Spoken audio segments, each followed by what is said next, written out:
નમસ્કાર મિત્રો, all help ગુરુજી ચેનલમાં આપનું હાર્દિક સ્વાગત છે. યુ-ડેશ પ્લસના અપર આઈડીની અપડેટના વિડીયોમાં આપનું સ્વાગત છે.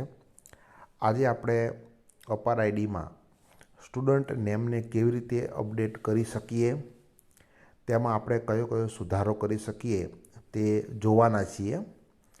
આપણે જાણીએ છીએ કે અપર આઈડીમાં આપણે આઈડી જનરેટ કરવો હોય તો વિદ્યાર્થીનું જે નામ છે એ તેના આધાર કાર્ડ મુજબ હોવું જોઈએ, અથવા તો આપણા જીઆર પ્રમાણે આપણે આધાર કાર્ડ મુજબ નામ કરીને પણ આઈડી જનરેટ કરી શકીએ છીએ. તો કઈ કઈ બાબતોમાં તમે શાળા લેવલે ફેરફાર કરી શકશો એની વિગત અહીંયા આપવામાં આવી છે. સૌ પ્રથમ તો તમે રીએરેન્જ વર્ડ્સ ઇન અ નેમમાં તમે શબ્દ આગળ પાછળ કરી શકો છો, અટક આગળ પાછળ કરી શકશો. મોહિત કુમાર શર્મા હોય તો શર્મા મોહિત કુમાર અથવા તો કુમાર મોહિત શર્મા એવું કરી શકશો. બીજું છે correction of the name by adding or removing one character. એક અક્ષર તમે એડ કરી શકો છો. જેમ કે મોહિત છે તો MOO કરવા હોય તો કરી શકશો, એક અક્ષર એડ થશે.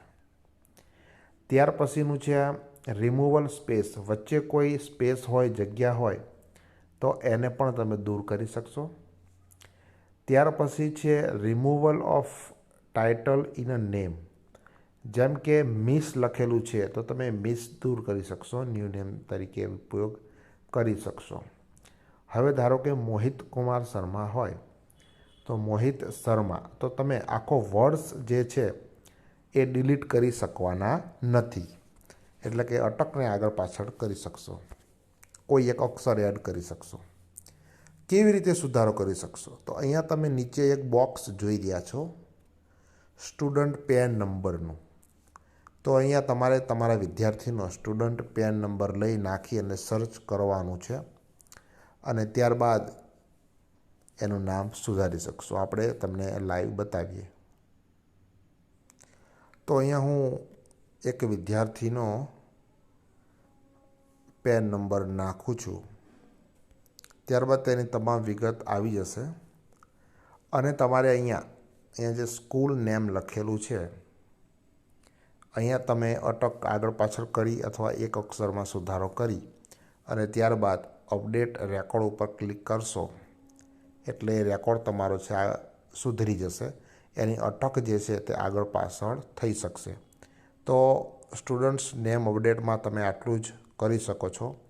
કાંઈ પણ નવી અપડેટ આવશે એટલે આપણે આ ચેનલમાં મૂકી દઈશું.